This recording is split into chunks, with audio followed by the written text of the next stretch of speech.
31 अक्टूबर तक का टाइम है तुम्हारी फेवरेट आईपीएल टीम के पास अपने अपने रिटेन प्लेयर्स के नाम मोटा भाई को सबमिट करने का, क्योंकि आईपीएल मेगा ऑक्शन के रिटेंशन के रूल्स आ चुके हैं। और यस, ये तुम्हारी एक्स के मूड से भी ज्यादा कॉम्प्लिकेटेड है भाई। इन रूल्स को लेके मैं खुद बहुत कंफ्यूज्ड हूं यार, इसीलिए तो ये वीडियो 2-3 दिन लेट हो गई। मैंने सोचा पहले बाकी क्रिएटर्स को वीडियो बनाने दो, फिर उनकी वीडियो देख के समझ के तुम्हारे लिए वीडियो बना दूंगा। सही किया ना? मूर्ख, अपनी छवि सुधार।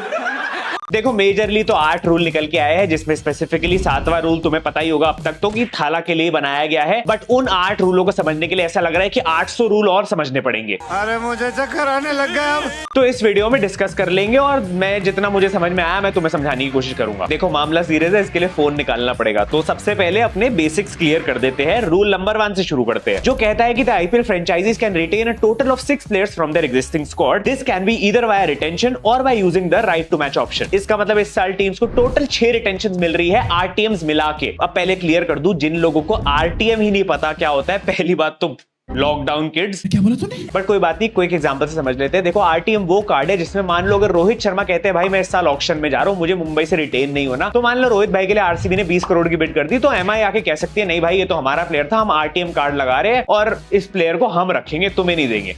सिंपल समझ गए भाई, बहुत इजी है। Congratulations to MI, KKR, SRH, ऐसी टीम्स जिनका कोर सलामत रहेगा। ये वही टीम्स थी यार जिनको मैक्सिमम रिटेंशन चाहिए थे, और वही कुछ टीम्स थी पंजाब और लखनऊ जैसी जिनको रिटेंशन चाहिए ही नहीं थे। तो उनके लिए भी ये रूल बढ़िया काम करता है, क्योंकि सेकंड रूल यहाँ पे आके कहता है कि it is at the discretion of the IPL franchise to choose their combination of retentions and RTMs. तो मतलब आरटीएम और रिटेंशन, इन दोनों का कॉम्बिनेशन टीम अपने हिसाब से सेट कर सकती है। मान लो मुंबई को 5 रिटेंशन 1 आरटीएम चाहिए, हो जाएगा। मान लो सीएसके को 4 रिटेंशन और 2 आरटीएम चाहिए, वो भी हो जाएगा। और मान लो आरसीबी को 3 रिटेंशन और 3 आरटीएम चाहिए, वो भी हो जाएगा। और मान लो किसी टीम को 6 आरटीएम और 0 रिटेंशन चाहिए, मतलब बुरी हालत है उनकी, बट वो भी हो जाएगा, कोई दिक्कत नहीं है। मतलब ऑब्वियसली मैं नाम नहीं लूंगा पंजाब का, लेकिन सबको पता है यार कौन सी टीम है।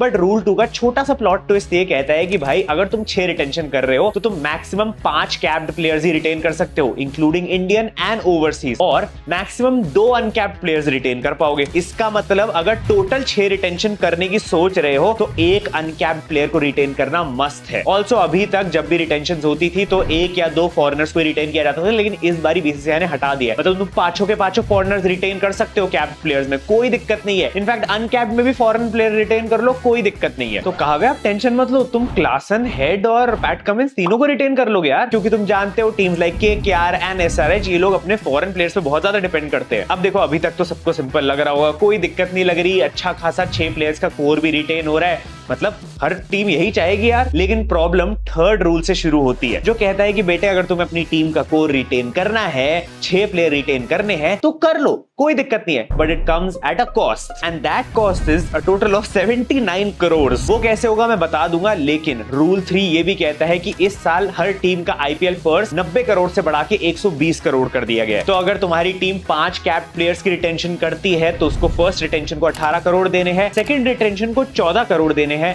और 3rd रिटेंशन को 11 करोड़ देने हैं। ये सब ठीक है, क्योंकि अभी तक ऐसा ही होता आया था कि ग्रेजुअली रिटेंशन के सारे अमाउंट्स डिक्रीज होते गए थे। लेकिन इस साल ट्विस्ट ये है कि 4th रिटेंशन से ये रीसेट हो गया। मतलब 4th रिटेंशन वाले प्लेयर को तुम्हें फर्स्ट रिटेंशन वाले की तरह 18 करोड़ देने पड़ेंगे, और 5th रिटेंशन वाले प्लेयर को तुम्हें सेकंड रिटेंशन वाले की तरह 14 करोड़ देने पड़ेंगे। यानी ज्यादा अच्छा कोर बनाना है तो पैसा बहाना पड़ेगा। और ऊपर से अगर तुम 6th प्लेयर रिटेन करने का सोचते हो, जो कि टेक्निकली सिर्फ अनकैप्ड ही हो सकता है, उसके लिए कैप है 4 करोड़। तो ये टोटल रिटेंशन तुम्हारी टीम को कॉस्ट करेगी 79 करोड़। 120 करोड़ के पर्स में से 79 करोड़ हटा दो, तुम्हारे पास बचते हैं सिर्फ, देख क्या है, 41 करोड़। अपनी पूरी फैमिली में अगर कोई नालायक और निकम्मा है तो सिर्फ तू है। और अब इन्हीं 41 करोड़ में तुम्हें बाकी के 16 से 17 प्लेयर खरीदने होंगे अपनी टीम के लिए। भाई सच बोलूं, इतने में तो सिर्फ 2 ही पैट कमिंस आ पाएंगे। देखो, क्लियरली मोटा भाई नहीं चाहते कि टीम ज्यादा रिटेंशन करे। ये तो टीम लड़ रही थी, रिटेंशन के लिए ज्यादा जिद कर ली थी, तो मोटा भाई ने दे दी रिटेंशन, लेकिन एक कैच डाल दिया। और देखा जाए तो ये मूव अच्छा ही है, क्योंकि इससे मेगा ऑक्शन का फन बना रहता है। अगर हर टीम अपने 6 अच्छे प्लेयर रिटेन कर लेगी तो मेगा ऑक्शन से 60 अच्छे प्लेयर कम हो जाएंगे और फिर उतना मजा नहीं आएगा। लगी है भाई प्लानिंग, इतनी प्लानिंग मतलब कैसे मुझे नहीं, बट करी तो है। ऑल्सो इस मूव से कई टीम्स का फेवर भी होता है, जैसे मुंबई इंडियंस। अब ये लोग हार्दिक को अपनी फर्स्ट रिटेंशन बना के 18 करोड़ दे सकते हैं, सूर्या को मान लो चलो 14 करोड़ दे दो, और फिर थर्ड रिटेंशन पे किसी को भी उठा लेना यार 11 करोड़ के लिए, लेकिन तुम फिर से फोर्थ रिटेंशन उठा सकते हो बुमराह, जो कि 18 करोड़ ही डिजर्व करता है भाई, क्योंकि ऑनेस्टली मैं तो नहीं देख सकता कि भाई हार्दिक पांड्या बुमराह से ज्यादा कमा रहा है मुंबई इंडियंस में। एंड ये मैं ऑब्वियसली एक्सक्लूडिंग रोहित शर्मा बात कर रहा हूं। अगर रोहित शर्मा मान लो मुंबई में रहने का डिसीजन ले लेते हैं फिर तो मुंबई के भी लगने वाले हैं। बट इसका मतलब ये कि अगर तुम्हारी टीम में 2-3 बड़े बड़े स्टार्स है तो तुम उनको फिर भी अच्छा अमाउंट दे सकते हो। जैसे गुजरात टाइटंस में भी सिमिलर चीज हो सकती है। शुभमन गिल को 18 करोड़ दो, राशिद खान को भी 18 करोड़ मिलने चाहिए, टेक्निकली उसको भी मिल सकते हैं। अब मुझे नहीं पता इन अमाउंट्स में मॉडिफिकेशन हो सकती है या फिक्स रहेंगे, क्योंकि पहले भी मॉडिफिकेशन हो चुकी है। क्योंकि दूसरी तरफ यही रिटेंशन प्राइसेस कुछ टीम्स के लिए प्रॉब्लम्स क्रिएट कर सकते हैं। जैसे अगर आरसीबी को मान लो तो तुम पोटेंशियली रिटेन करना चाहोगे विराट कोहली, रजत पाटीदार, सिराज और कैमरन ग्रीन या विल जैक्स जैसे प्लेयर्स को। तो कोहली को 18 दे दिए, कैमरन ग्रीन को 14 दे दिए, सिराज को 11 दे दिए, उसमें रजत पाटीदार को फिर से 18 दोगे क्या, या आरटीएम यूज करोगे? कंफ्यूजिंग। केकेआर का तो मुझे और भी कंफ्यूजिंग लगता है। मतलब रसल और नारायण को तुम 18-14 दे दो, लेकिन श्रेयस अय्यर को फिर क्या 11 दोगे? और मान लो चलो मैं वहां रिंकू को रख देता हूं, तो फिर श्रेयस अय्यर को 18 दोगे? नहीं, मैं नहीं मानता। मतलब थोड़ा ज्यादा है। तो है भाई, सरदर्दी होने वाली है सबको यहाँ पे, लेकिन एक टीम है जिसको बिल्कुल सरदर्दी नहीं होगी। उसके लिए ही ये पूरी रिटेंशन रूल्स, आईपीएल ही उसी के लिए हो रहा है, और वो सीएसके है। क्योंकि अब रूल 1, 2, 3 हो गए हैं, हम 4, 5, 6 स्किप करके जाते हैं 7वें रूल पे, because Thala for a reason and that rule is also थाला।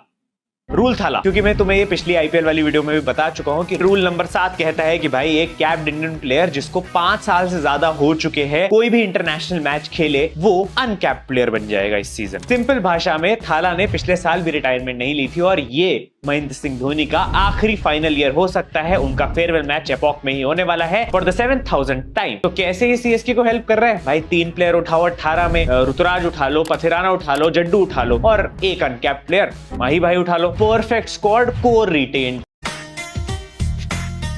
रोहित, ये तेरे को क्या हो गया रे? मैं बच्चों से बात नहीं करता। वैसे तो इस रूल के अकॉर्डिंग टेक्निकली केकेआर भी सुनील नारायण को as an uncapped player 4 crore में रिटेन कर सकते थे, लेकिन ये सिर्फ इंडियन प्लेयर्स पे ही अप्लाई होता है। दैट मींस पीयूष चावला, अमित मिश्रा, मोहित शर्मा, ये सब प्लेयर्स कुछ ऐसे होने वाले हैं जो रिटेन हो जाए इस बार as uncapped players. Even though I doubt कि वो पॉडकास्ट के बाद अमित मिश्रा को शायद ही कोई रिटेन करे। एंड इस रूल के चलते एक इंटरेस्टिंग फैक्ट बता दूं, जैसा अभी चल रहा है 2028 में ईशान किशन और श्रेयस अय्यर ये दोनों भी अनकैप्ड प्लेयर्स में आ जाएंगे। सबकी इज्जत करेंगे तो लूटेंगे किसकी? एक और क्रेजी चीज भाई, तुम्हें पता है अभी बांग्लादेश की स्क्वाड अनाउंस हुई है, उस पर भी मैं वीडियो बना के डाल चुका हूं, वो जाके देख लेना। और उसमें कुछ अनकैप्ड प्लेयर्स है जैसे हर्षित राणा, नितिश रेड्डी और मयंक यादव। अब अगर ये प्लेयर्स डेब्यू कर लेते हैं इस T20 सीरीज में, जो कि करेंगे ही, तो ये अनकैप्ड प्लेयर्स नहीं रहेंगे। तो मतलब लखनऊ, हैदराबाद और केकेआर के ऑप्शन स्ट्रेटेजी इस बांग्लादेश की सीरीज पे भी डिपेंड करती है। फिर एलएसजी मयंक यादव को 4 करोड़ में नहीं कर पाएगी भाई, 11 करोड़ देने पड़ेंगे या 18 करोड़ देने पड़ेंगे, वरना भेजो ऑक्शन में और बैठे होंगे लोग पर्स लेके अपना। बट कमिंग बैक टू वो 75 करोड़ के 5 रिटेंशन, क्या तुम्हें लगता है कोई भी टीम इतनी क्रेजी होने वाली है जो टोटल में 5 प्लेयर्स पे 75 करोड़ रुपीस स्पेंड कर दे? I mean obviously unless you are Mumbai Indians, जिसके पास प्लेयर्स ही ऐसे हैं कि करने ही पड़ेंगे। बट अदर देन दैट मुझे ऐसी कोई टीम ही नहीं दिख रही यार। सब टीमों को आई थिंक बेस्ट यही रहेगा कि 3 रिटेंशन लो और 3 आरटीएम उठा लो। मतलब सिर्फ 43 करोड़ स्पेंड होंगे, और आरटीएम से फिर जितने सस्ते में खरीद सकते हो खरीद लेना। अगेन ये भी अच्छा ऑप्शन लग रहा था अनटिल आरटीएम पे भी इन्होंने एक ट्विस्ट डाल दिया। अब तुम एग्जांपल से एक्सप्लेन कर देता हूं। अब बेसिकली मान लो कि चहल है और चहल को राजस्थान ने रिटेन नहीं करा।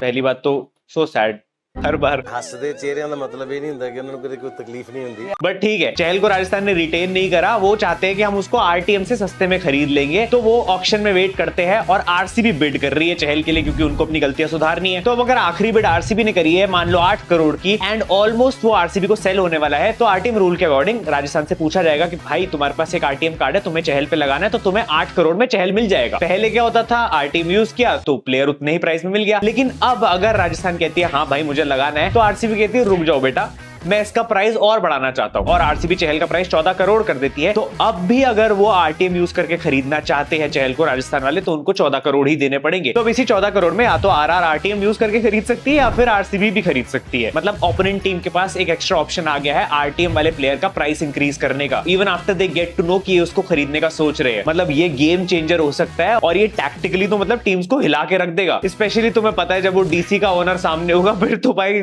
सबकी वाट लगने वाली है, सबके पर्स खत्म होंगे। सच में भाई आईपीएल की रिटेंशन स्क्रिप्ट नहीं, इंसेप्शन की स्क्रिप्ट लग रही है। Also yes, the players have the right to refuse to be retained by a team. मतलब रोहित भाई मना कर सकते हैं अगर उनको नहीं रिटेन होना मुंबई से। प्लीज कर देना रोहित भाई। नहीं, उसमें सोचना क्या है। Now coming back to the rules, कुछ रूल्स फॉरनर्स के लिए भी है क्योंकि वो हर साल आके हमें लूट के चले जाते हैं, लेकिन मोटा भाई ने बोला है अब से वो नहीं होगा। सिंपल बोल दिया है कि भाई मिनी ऑक्शंस जो होंगी फॉलोइंग ईयर्स में, उसमें कोई भी फॉरेन प्लेयर्स इंडियन प्लेयर से ज्यादा कमा ही नहीं सकता है। डब्ल्यू मोटा भाई, सच में डब्ल्यू, मतलब अपने इंडियन प्लेयर्स को यार हक का मिलना चाहिए क्योंकि हमारी लीग है ये। मतलब मान लो अगर मेगा ऑक्शन में कोई इंडियन प्लेयर 20 करोड़ का सेल होता है तो मिनी ऑक्शन में अगले साल फॉरेन प्लेयर सिर्फ मैक्स टू मैक्स 18 करोड़ ही ले जा सकता है। और अगर मेगा ऑक्शन में कोई इंडियन प्लेयर 15 करोड़ का मैक्सिमम प्राइस लेके जाता है तो फिर मिनी ऑक्शन में ओवरसीज प्लेयर सिर्फ मैक्सिमम 15 करोड़ का ही बिक सकता है। इसको हम रूल नंबर 5 और 6 नहीं, इसको हम पैट कमिंस और मिचेल स्टार्क रूल बोलेंगे। ऑल्सो नेक्स्ट ईयर के ऑक्शन से ओवरसीज प्लेयर्स को खरीदने के अमाउंट फिक्स किए जाएंगे। मतलब एक पर्स दिया जाएगा स्पेसिफिक अमाउंट का जिससे ही तुम ओवरसीज प्लेयर्स खरीद सकते हो, ताकि ये लोग 25-25 करोड़ ना ले जाए ऐसे ही। अब काफी ओवरसीज प्लेयर्स ऐसे भी होते हैं भाई जो बहुत चालाकी से अपना नाम मिनी ऑक्शन में डाल देते हैं जब उनकी डिमांड ज्यादा होती है, जब वो अच्छा खेल रहे होते हैं उसके राउंड। वो चीज अब से नहीं होगी, तुम्हें मेगा ऑक्शन में अपना नाम डालना ही पड़ेगा, तभी तुम मिनी ऑक्शन में भी सोल्ड होने के लिए एलिजिबल हो पाओगे। एंड द बेस्ट पार्ट ये उन प्लेयर्स के लिए है जो टूर्नामेंट शुरू होने से पहले बीटी दे देते हैं। अगर कोई ओवरसीज प्लेयर ऑक्शन में पार्ट लेता है, टीम को सोल्ड हो जाता है, लेकिन आईपीएल शुरू होने से पहले पुल आउट कर लेता है for some reasons, to prioritise country या फैमिली, तो वो अगले 2 साल के लिए आईपीएल से बैन हो जाएगा। ओहो, इसे कहते हैं जेसन रॉय रूल या फिर the Harry Brook rule, Josh Hazlewood rule, Wanindu Hasaranga rule. अब ये फॉरेन प्लेयर विड्रॉ करने से पहले कम से कम 5 बारी सोचेंगे और 6ठी बारी विड्रॉ करने का आइडिया ही विड्रॉ कर लेंगे। ऑल्सो हाँ, टाइम आ चुका है टेलीग्राम प्लग करने का कि भाई ये सारे रूल्स वगैरह और सारे अपडेट डिस्क्रिप्शन से टेलीग्राम को ज्वाइन कर लेना। व्हाट्सएप ग्रुप भी ज्वाइन कर सकते हो, वहां पे डेली क्रिकेट से रिलेटेड सारे अपडेट्स डालता रहता हूं। मुझे लगता है ये बहुत ज्यादा अच्छा रूल है क्योंकि इससे ये लोग सारे सीरियस हो जाएंगे और इसकी जरूरत भी थी। इनफैक्ट एक फ्रेंचाइजी के एग्जीक्यूटिव ने भी बोला था कि कुछ प्लेयर्स तो जानबूझ के कभी-कभी टूर्नामेंट से पहले विड्रॉ कर लेते हैं क्योंकि वो कम प्राइस में बिके होते हैं। इसके अलावा एक और जय शाह का हिस्टोरिक रूल नंबर 4, अब से आईपीएल में हर प्लेयर को अपने ऑक्शन या रिटेन प्राइस के अलावा 7.5 लाख रुपए मिलेंगे मैच खेलने के लिए। ऊपर से अगर वो सारे मैचेस खेलते हैं आईपीएल के तो additional 1.05 crore and her team को 12.6 करोड़ की मैच फीस भी एलोकेट होगी फॉर द सीजन। वैसे मोटा भाई इस हिसाब से वो मेरे कितने हुए? फाड़े में चप्पल मारूंगा। एडिडास की है 4000 रुपया की। मतलब अगर हम क्रिकेट कंटेंट क्रिएटर्स के बारे में कुछ सोच लेते तो अच्छा लगता हमको। But this rule only make sure कि भाई कोई भी इंडियन प्लेयर्स जो हमारी लीग खेल रहे हैं, आईपीएल खेल रहे हैं, वो बाहर की गरीब लीग्स पे डिपेंडेंट ना रहे। मतलब उनको ये पीएसएल सीपीएल ना खेलना पड़े अगर पैसों की कमी हो रही है तो। यहाँ बहुत मिल रहा है, मानना तो पड़ेगा। क्रिकेट को प्रमोट करने के लिए क्रेजी रूल्स बनाए गए हैं। बस इतना पैसा था ही तो एक अच्छा ड्रेनेज सिस्टम भी बना देते तो हमारे ये बांग्लादेश वाले टेस्ट के 2 दिन ना खराब होते। करोड़ों लौटा देंगे प्लेयर्स पे, लेकिन पिच सुखाएंगे ड्रायर से।